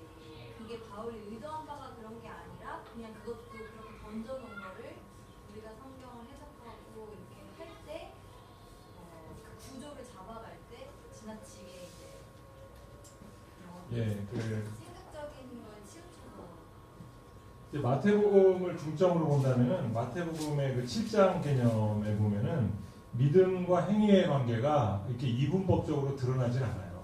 그러니까 믿음이 행위로 열매를 맺어야 되는 걸 자주 얘기하는데 마태복음에서는 사실은 믿음이라는 단어도 그닥 중요하지 않습니다. 오히려 마태복음에서는 믿음이라는 단어보다도 순종 혹은 행위라는 단어, 열매라는 단어 이런 단어를 굉장히 존중하는데요. 우리 7장 18절 한번 읽어볼까요? 19절, 18절, 19절. 좋은 나무가 나쁜 열매를 맺을 수 없고 못된 나무가 아름다운 열매를 맺을 수 없느니라. 아름다운 열매를 맺지 않는 나무마다 찍혀 불에 던지워지느니라. 이러므로 그들의 열매로 그들을 알리라. 21절, 22절 같이 한번 읽어봅시다. 시작. 나더러 천국에 들어갈 것이 아니요 다만 하늘에 계신 내 아버지의 뜻대로 행하는 자라야 들어가리라. 그날에 많은 사람이 나더러 이르되 주여 주여 우리가 주의 이름으로 선지자 노릇하며 주의 이름으로 귀신을 쫓아내며 주의 이름으로 많은 권능을 행하지 아니하였나이까 하느니. 네. 그리고 24절 하고 26절 두 구절 한번 읽어봅시다. 그러므로 누구든지 나의 이 말을 듣고 행하는 자는 그 집을 반석 위에 지은 지혜로운 사람 같으리니. 그 다음에 26절 나의 이 말을 듣고 행하지 아니하는 자는 그 집을 모래 위에 지은 어리석은 사람 같으니라. 이 말은 듣고 행하는 자, 듣고 믿는 자로 나가는 게 아니라 듣고 행하는 자라는 개념으로 나가버려요. 그러니까 유대적 개념으로는 행한다는 자체가 열매를 의미할 때 그것은 믿음을 포함한다는 거예요. 그러니까 사도 바울이 우리에게 이제 왜 이신칭이라는 용어, 그 다음에 믿음으로 구원받는다는 개념을 써서 굉장히 좋은 아주 강력한 무기이면서 동시에 혼란함을 또 가져다주는 부분들이 있는데 그거는 우리가 사도 바울의 그 가르침을 통합적으로 이해하지 못해서 그래요. 사도 바울은 사실은 이방인들에게 편지를 쓰고 있잖아요. 그래요? 헬라 사람들에게 쓰잖아요. 그 사람들은 하나님이 누군지도 아직 모르죠. 유대인들처럼 하나님의 존재와 또 그 계명들에 대해서 제대로 모르기 때문에 처음 그들이 하나님에 대해서 그리스도에 대해서 듣고 인정하는 차원을 믿음이라고 표현합니다. 바울도. 그러나 거기서 멈추지 않고 믿고 순종한다는 표현을 써요. 바울이. 그러니까 믿어서 그 다음에 순종을 해야 되는 거예요. 그리고 바울에게 있어서도 사랑으로 역사하는 믿음. 이것을 굉장히 중시 여깁니다. 그러니까 바울도 그 통합적인 과정 속에서 수용하고 순종하고 하나님과 동행하고를 굉장히 중시 여기는데 우리는 앞부분에 그 이방인들이기 때문에 설명을 이렇게 차원적으로 하다 보니까 단계적으로 하다 보니까 앞부분에 우리가 하나님의 한 분이신 것, 그리스도가 누구신 것 여기 대해서 우리가 듣고 믿어야 되는 그 처음을 너무 확대해서 그래버린 경향은 있어요. 근데 마태는 사실 그런 차원으로 접근을 안 하죠. 유대인들이기 때문에 뭐 어차피 다 하나님을 믿고 있을 것이다. 계명을 알고 있을 것이다. 이렇게 시작을 해버립니다. 자, 여러분 구약에서 믿음이란 단어가 명사로 몇 번 나올까요?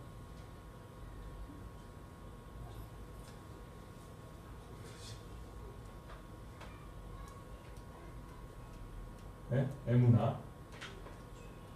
이 학자들마다 견해가 다른데 학자들마다 견해가 정말 달라요. 명사로. 어떤 학자들은 한 번 나온다고 얘기합니다. 어디에 나올까요? 바울이 인용하는 하박국서죠. 의인은 믿음으로 말미암아 살리라. 자, 근데 재밌어요. 의인은 믿음으로 말미암아 되는 거예요? 믿음으로 말미암아 사는 거예요? 그러니까 의인이 믿음으로 사는 거예요? 의인이 믿음으로 되는 거예요? 하박국은 사실은 의인이 믿음으로 산다고 얘기하는 거지 믿음으로 의인이 된다라고 얘기하고 있지는 않아요. 사실은. 네? 다르잖아요. 의인이 믿음으로 되는 거하고 그러니까 믿음으로 의인이 되는 거하고 의인이 믿음으로 사는 거하고는 다르죠. 그런데 사도 바울은 사실 하박국의 의도에서 새로운 그 문맥보다는 좀 더 다른 차원의 것을 끄집어내는 겁니다. 이게 유대인들은 게 가능한 게 역사적으로 이게 무엇을 의미했는가 이거보다도 오늘날 이것이 무엇을 우리에게 의미하는가 여기에 관심이 많아요.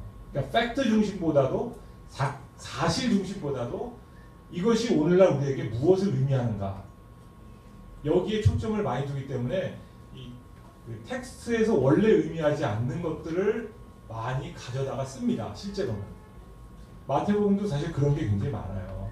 굉장히 많은데 바울이 그렇게 얘기할 때 그것은 하박국서의 의도를 반대하려고 그러는 게 아니라 거부하려고 그러는 게 아니라 먼저 믿음으로 너네들이 의인이 된다. 그렇지만 의인으로 살기 위해서는 또한 믿음으로 하나님과 동행하며 살아라. 이게 이제 다 포함이 돼서 양쪽 다 의미를 가지고 있습니다. 그런데 많은 학자들은 사실 더 다수의 학자들은 구약에는 믿음이라는 단어가 명사로 한 번도 안 나온다 그래요. 왜냐하면은 에무나라는 단어가 믿음으로 번역하기엔 참으로 애매한 단어예요. 그 단어의 핵심은 신실함입니다. 신실함. 그러니까 의인은 신실함으로 살리라. 이거를 하박국은 얘기했어요. 의인은 끝까지 신실하다. 무슨 일이 있어도 의인은 신실하게 될 거다. 네? 이게 원래의 의미인데 이걸 믿음으로 바꾸어도 되지 않느냐. 맞죠. 왜냐하면 믿음이라는 단어가 헬라어로 피스티스인데 피스티스는 여러분 몇 가지 뜻이 있을까요? 믿음, 신뢰, 충성 이게 다 있어요. 믿음, 신뢰, 충성. 네? 충성됨도 이게 피스티스라는 헬라어 단어 믿음으로 주로 우리가 번역하죠. 와 같은 단어입니다. 그래서 이게 굉장히 통합적 용어예요.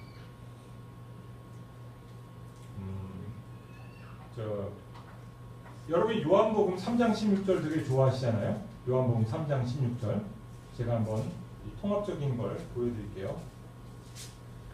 요한복음 3장 16절 우리 다 아는 단어죠. 다 아는 구절입니다. 하나님이 세상을 이처럼 사랑하사 독생자를 주셨으니 누구든지 그를 믿는 자마다 멸망하지 않고 영생을 얻게 하려 합니다. 믿는 자는 뭡니까? 누가 믿는 자예요? 영접하는 자, 그 이름을 믿는 자. 네? 영접과 믿음은 같습니다. 그럼 영접하는 자라는 단어는 뭐를 뜻할까요? 요한복음에서 영접이라는 단어가 나오는데 그 영접은 무엇을 마음속에 받아들인다는 개념이거든요. 그거하고 이제 믿음이란 거하고 같은데 그 단어가 또한 3장 바로 요한복음 3장 36절에서 이렇게 설명이 됩니다. 36절 한번 읽어볼까요? 요한복음 3장 36절 같이 읽어봅시다. 시작. 아들을 믿는 자에게는 영생이 있고 아들에게 성하지 아니하는 자는 영생을 보지 못하고 믿는 자에게 영생이 있다는데 동시에 순종하지 않은 자는 영생을 보지 못한다. 그러니까 믿음에서 순종이 바로 연결이 되는 거예요. 순종하지 않으면 구원이 없어요. 그러니까 믿는다는 단어가 순종하는 단어하고 연결이 되어 있는 거예요. 이게 통합적이죠. 여기서만 끝나느냐? 우리에게 참으로 낯설은 구절 하나 알려드릴게요. 4장 5장이네요. 5장 29절 한번 읽어봅시다.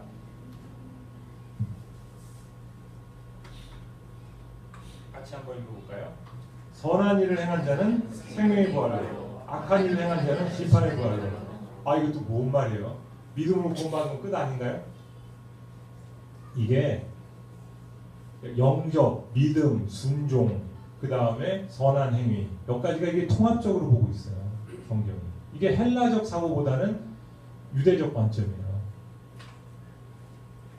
믿음으로 구원받는다고 해서 행위가 빠져서 되느냐?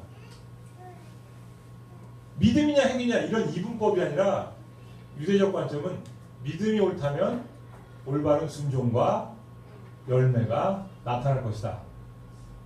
이 관점이죠. 우리는 이게 맞기 때문에 저게 틀리다고 보는데 헬라인들은 좀 통합적으로 생각을 하는 거예요.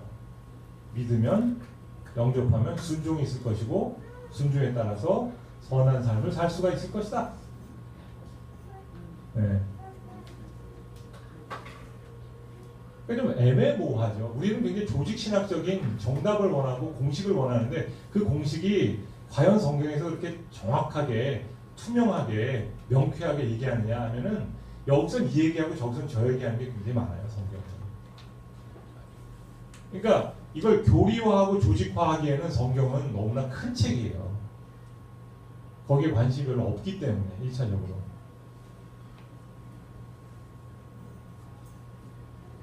네, 답이 됐는가 모르겠습니다.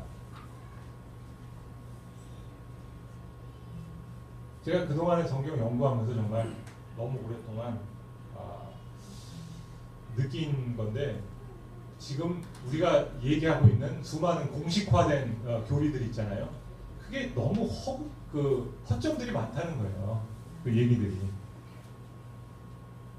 그러니까 명쾌하게 만들면 만들수록 뭔가 안 맞아요, 이게. 성경에서. 그러니까 적당하게 두는 게 좋아요. 적당하게 애매하게 두는 게 맞지. 정확하게 만드는 건 오히려 더 부담스럽다는 거예요. 많은 사람들이 정확무오한 하나님의 말씀을 신뢰하고 있기 때문에 네. 그걸로 인해서 부작용이 오늘날 한국 개신교에 많이. 그러니까 정확무오하다는 것은 우리에게 어떤 수학 공식과 같은 차원이 아니라 히브리적 관점으로 우리의 삶에 전지전능한 하나님이 함께 하시고 우리에게 가장 완벽한 지혜를 주시는 그 계시의 말씀으로 받아들이면 되죠. 정확무오하다는 게 뭔 말입니까? 그것이 무슨 수학 공식이 정확하다는 뜻은 아니에요. 성경에서. 네. 지금 말씀드리면서 이런 생각이 들었는데 사실 저희 종교개혁 전통을 갖고 있는 개신교의 경우에는 네. 교회나 전통이라는 우리가 오랫동안 가져온 고정된 실체가 아니라 성경이 우리 신앙의 근본이자 근간이지 않습니까? 네, 맞습니다. 네. 그런데 이 성경 텍스트에 대해서 구분해 주신 대로 하다 보면 정말 성경이 뭘 말하는가 혹은 성경이 말하고 있는 그 텍스트의 어떤 역사적인 배경이라든지 팩트라든지 이런 것들을 탐구하고 연구해 나가는 것이 사실은 저는 개인적으로 되게 중요하다고 생각하거든요. 근데 이제 이걸 히브리적 그러니까 성경 자체가 히브리적 사고를 가진 텍스트라고 볼 수는 있지만 이 성경이라는 텍스트를 정말 그게 뭘 말하는지를 연구하고 탐구하는 과정 없이 그냥 이거는 체계를 세울 수 없다거나 혹은 두 가지의 의견이 뭐 모순하거나 충돌하는 게 너무 당연하다거나 라는 거를 전제해버리면 우리가 성경을 탐구하는 것 자체가 가로막히지 않을까라는 생각이 저는 좀 들었거든요. 그러니까 이른바 제가 동의합니다. 성경이 정확무오한 하나님의 말씀이다라고 주장하는 분들 같은 경우에 소위 근본주의적으로 성경을 바라보시는 분들은 성경을 고정된 체계로 보지 않습니다. 근데 성경을 고정된 체계로 보는 분들이 실제로는 성경 텍스트가 진짜 뭘 말하는지에 대해서 성수학적으로 연구한다거나 성경을 새롭게 해석한다거나 이런 것에 대해 성경이 말하는 바보다는 가지고 있는 체계를 더 우선시하는 경우가 많은데 근데 히브리적 사고 네. 얘기해 주세요. 히브리적 사고를 성경이 갖고 있는 것과 우리가 성경을 우리에게 주신 가장 신앙의 근본인 텍스트로 두고 분석하는 것과는 약간 또 결이 다른 문제가 제가 아까 얘기를 드렸는데 신학할 때는 분석적이고 논리적인 이원문을 포기하면 안 돼요. 제가 저기서 밥벌이를 하는 이유가 뭐냐면은 역사적 연구와 히브리적 사고보다는 헬라적 사고를 그 기초로 해서 배웠기 때문에 그 장점이 있기 때문에 이렇게 여러분들을 가르칠 수 있는 겁니다. 애매모호하게 물론 랍비적으로 제가 얘기할 수 있겠지만 이 헬라적 방식이 나쁘다는 게 아니에요. 다만 제가 말씀드리는 것은 우리가 이 양쪽을 히브리 문헌이 히브리적 방식으로 쓰여졌다는 것에 대한 인식 속에서 봐야 된다는 거죠. 그러니까 오늘날 여러분 이런 질문을 한번 던져봅시다. 머리가 몇 % 빠질 때부터 대머리인가? 규명이 가능할까요? 머리가 몇 % 빠질 때부터 대머리인가?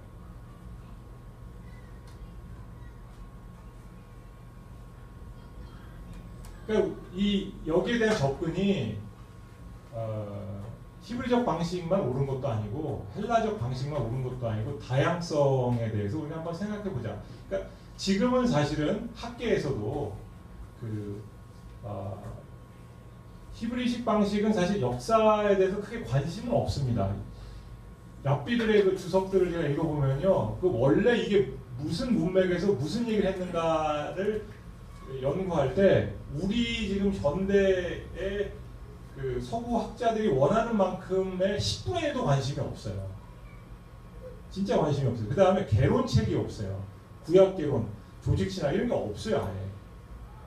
우리는 구약개론 있고 신약개론 있고 조직신학 있고 이러잖아요. 그 사람은 관심이 없어요. 이거를 일맥요연하게 하나로 설명할 수가 없다가 그들의 그 기본적인 관점인 것 같아요.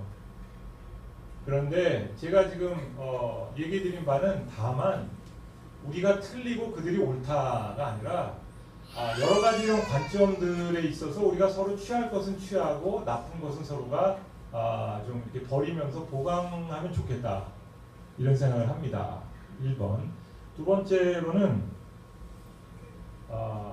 역사적인 어떤 방식으로 연구하는 것이 우리에게는 가장 지금 유용한 방식 중에 하나예요. 사실 지금 우리나라는 텍스트의 그 원래 의미나 제대로 된 분석조차도 하지 않으면서 설교하는 분들이 너무 많고 또 기초적으로 학문적으로 이 성경에 관해서 연구할 때 그 역사적 연구가 굉장히 약해요. 우리에겐 사실 어찌 보면 이것도 너무 앞서간 말일 수도 있어요. 다만 제가 얘기하는 것은 제가 신학을 공부하면서 느끼는 건데 그동안에 이제 많이 해봤을 때 공부를 해봤을 때 이 한계가 있다는 거죠. 그러니까 분석해가지고 성경에서 우리가 과연 모든 메시지들을 찾아낼 수 있는가? 아니면은 기존의 분석적 방법을 통해서 인간에게는 끊임없이 외로움과 허무함과 이론만 남는가? 그래서 오히려 우리 동양식의 히브리식으로 원래 유대인들이 추구했던 그 방식도 우리에겐 유용하다는 거예요. 성경을 머리로만 읽지 말고 우리가 성경으로부터 들어보자는 거예요. 분석을 뛰어넘어간 것들도 우리에겐 필요하다. 이런 거죠. 그런데 그런 그 히브리적 사유가 가능할까요? 왜냐면 저희는 지금 하고 계셔요.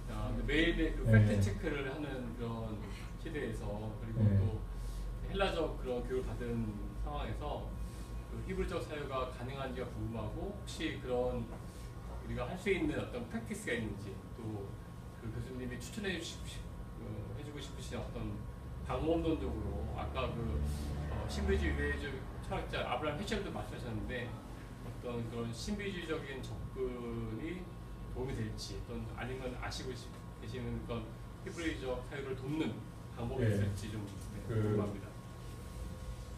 사실 여러분들이 히브리적 사유가 생소하다고 말을 하실 수는 있겠지만 실제로는 여러분들도 상당 부분 히브리적으로 사고하고 계셔요. 특히 동양인들은 히브리적으로 생각 안 할 수가 없어요. 그러나 팩트 체크 차원에서 또 말씀드린다면은 그 성경에 대한 접근을 그러니까 분석적으로만 할 뿐만 아니라 우리가 이것에서 하나님의 음성을 듣는 훈련들을 해야 된다는 거예요. 그리고 순종하는 훈련들을 해나가야 된다는 거죠. 끊임없이. 그건 여러분에게 전혀 생소하지 않습니다. 헬라 문화에서도 사실 이것이 생소하진 않아요. 그렇게. 다만 제가 카테고리화해서 말씀드렸을 뿐이죠. 그리고 이런 거는 아마 제가 얘기 드린 거에서 도움이 될 수 있을 겁니다.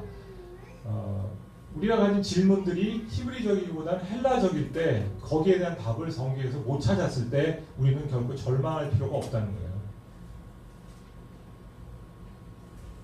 물론 많은 변증가들이 그 답을 찾아내려고 설득력 있는 이야기들을 합니다만 뭐 그것도 나름 의미는 있겠지만 어찌 보면 열린 그 답밖에는 우리에게 가능성이 없다는 것조차 인정할 필요가 있지 않을까요? 때로는 그런 면에서 좀 도움이 된다는 거죠. 그리고 지금 현대 저 히브리 교육도요, 저 예루살렘 가면 철저하게 서구식입니다. 다 이게 부정적인 게 아니에요. 다만 아까 똑같이 말씀드렸듯이 성경이 쓰여진 그 당시의 세계관과 사람들의 마음은 이원론적이거나 요즘같이 대학에서 가르치는 그런 스타일로는 아니었다는 거죠. 그걸 말씀드리고자 한 겁니다. 네. 예. 제가 궁금한 것은 앉아서 네. 제가 저는 신학을 배우는 학생으로서 먼저 신학을 학교에서 배우다 보면 너무 분석적이고 논리적인 즉 이원론적인 생각을 많이 하게 되는데 그러다 보면 저희가 많은 신학생들의 고민이기도 하겠지만 저희가 신학에 치중하다 보면 저희의 신앙을 잃어버릴 때가 많다고 생각을 합니다. 네. 그렇기 때문에 먼저 성경을 읽을 때 먼저 배움에 있어서는 당연히 교수님 말씀하신 것처럼 분석적이고 그런 이원론적인 생각을 같이 그런 생각을 합체하여서 생각을 해야 된다고 생각을 하지만 그럼 저희가 평소에 이제 성경을 많은 사람들과 같이 읽어 나갈 때에는 그럼 어떠한 관점으로 관점의 중심을 두고 성경을 바라봐야 하는지 그것이 약간 뭐 아무리 신학교에서 분석적으로 가르친다 해도 결국은 결론적으로 추구하는 전제가 있습니다. 하나님을 경외하라는 거. 그 자체가 포기되면 안 되죠. 그죠? 하나님을 경외하는 거, 말씀에 순종하라는 거죠. 그걸 하기 위해서 이제 분석도 필요한 거고 한데 우리가 가끔 너무 분석만 하다 보니까 하나님을 경외하는 걸 까맣게 잊어버리고 분석만 하다 끝나는 것이 많아요. 네? 그런 면에 있어서 우리가 원래의 하나님의 말씀이 가지고 있는 운동력과 에너지, 힘을 포기하지 말고 결국은 하나님을 경외하는 것이 모든 지식의 근본이다. 이것을 잊지 말자는 내용이에요. 사실 오늘날 여러분들이 지금 뭐 의아해할 수도 있지만 유럽 같은 경우에는 신앙이 전혀 전제가 되지 않아도 상관이 없어요. 신학을 공부할 때 다수의 신학교 교수님들이 다수라는 표현도 아마 제가 볼 땐 과소평가될 겁니다. 절대 다수가 사실은 거의 뭐 우리가 말하는 신앙은 아니에요.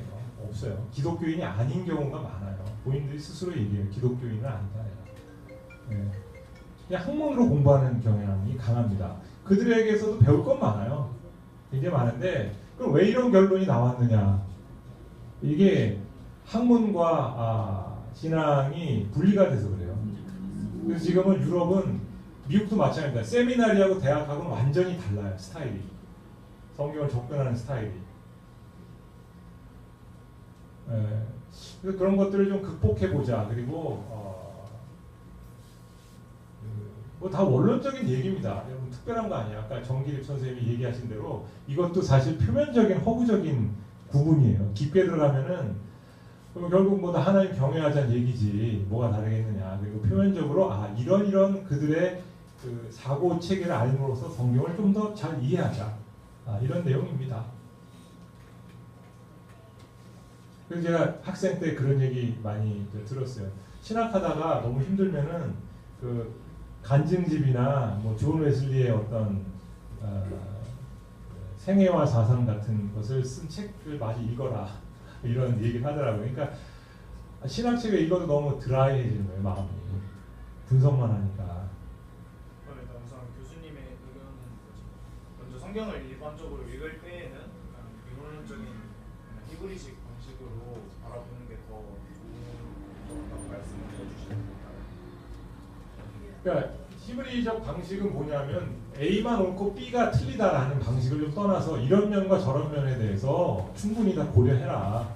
성경에서 어찌 보면 히브리식하고 헬라식에서 마지막 만나는 관점이 뭐냐면요, 역설에 대한 인정입니다. 서로.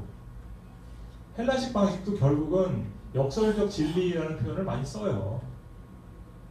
그러니까 히브리식으로 하지 않고 헬라식으로 열심히 공부한 사람들 결론은 히브리식으로 똑같이 냅니다. 결국은 이원론 안에 많은 한계가 있다. 이원론적인 방식에는 결국은 궁극적 실체를 밝혀낼 수 없다. 이건 다 똑같아요. 결국 끝까지 가면은 마찬가지입니다.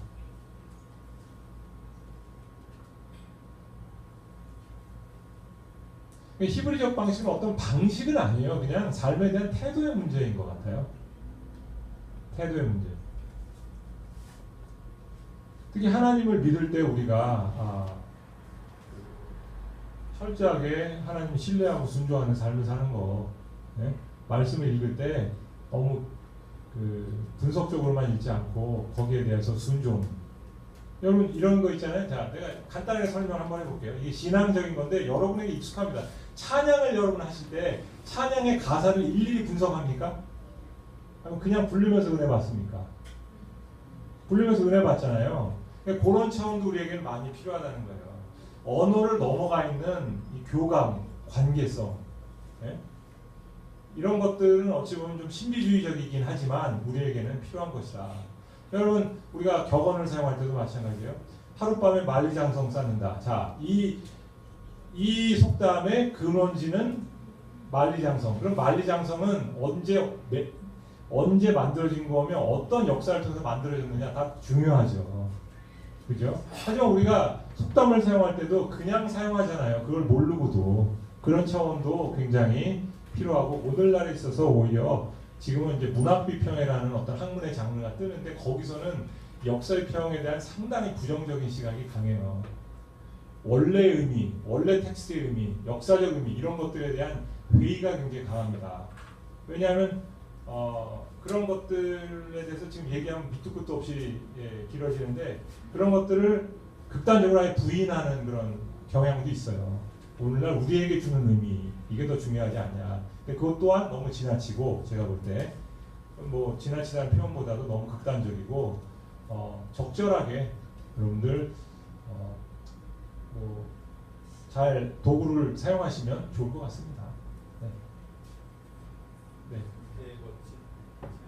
질문이라기보다는 결론적으로 이제 우리가 이제 마태복음을 읽는 방식이 아침에 큐티를 10분 하면서 매일 큐티를 보면서 이 말씀이 오늘 나한테 내가 이사 가야 되는데 내가 집을 옮겨야 하는데 갑자기 마음에 들어오는 적용을 할 수도 있고 아니면 그 마태복음에 대한 강해설을 잘 정리된 책을 여러 번 읽어서 그 텍스트를 내게 생활에 적용할 수도 있고 아니면 그 포럼이나 이렇게 유명한 수련회 들은 잘 그렇게 이제 그런 여러 가지 방식들이 있는데 현실적으로 이제 평신도는 이 내용을 완전히 알 수는 없거든요. 복음들을 아무리 읽어도 알 수는 없는데 그러면 조금 그냥 오늘 이제 강의를 통해서는 여러 가지 방법.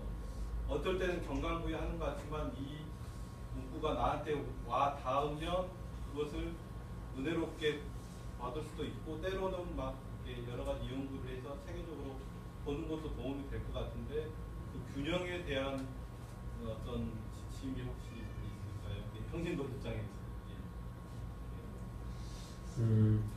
요거 마지막으로 하시고 이제 우리가 식사하는 네, 식사로 가셔야 되니까 첫째는 끊임없는 토론, 균형 잡힌 시각 이런 것에 대해서 강조하고 싶습니다.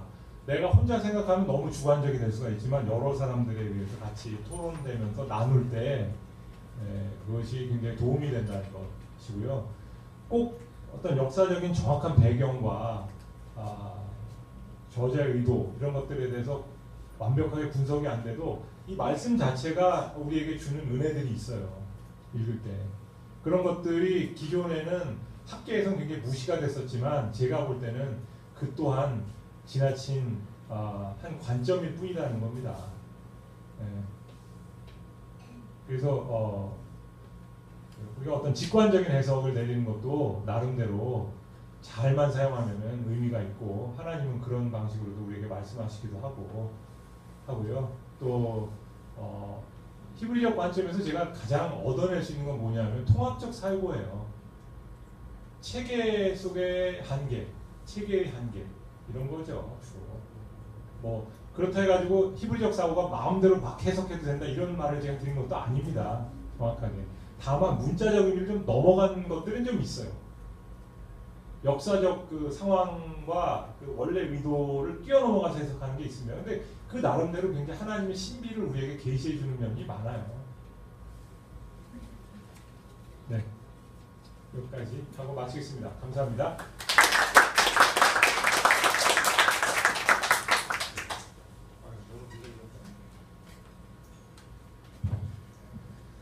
예, 우리 엘비스 포럼 10월달에 종교개혁 기념 특강으로 이민기 교수님을 모시고 이렇게 좋은 얘기를 많이 나눠봤습니다. 어쨌든 지금 시점에서 한국교회가 좀 분석해야 될 부분을 막 그냥 억지로 통합을 시키고 통합을 해야 될 부분을 또 막 분석해서 잘못해서 거꾸로 가는 경향들이 있는 것 같습니다. 그런 부분들을 잘 학자들은 또 이거는 분석이 맞다, 이건 통합이 맞다 하는 걸 잘 가르쳐 주셔야 될 것 같고 또 성도들도 그런 거기에 맞게끔 성경을 잘 해석하고 우리 삶을 분석할 건 분석하고 통합하고 통합해야 되는데 한국 교회는 지금 거꾸로 가는 부분이 많지 않을까 해서 좀 안타깝게 생각합니다. 이때 우리가 히브리적인 사고 방식에 대해서 공부할 수 있는 좋은 기회를 갖게 돼서 너무 감사하게 생각하고 이민규 교수님께 다시 한번 박수 드립니다. 우리 교회 혹시 처음 나오신 분은 교회 컵을 드리겠습니다. 이것을 가실 때 받아가시고요. 시간 되시는 분들은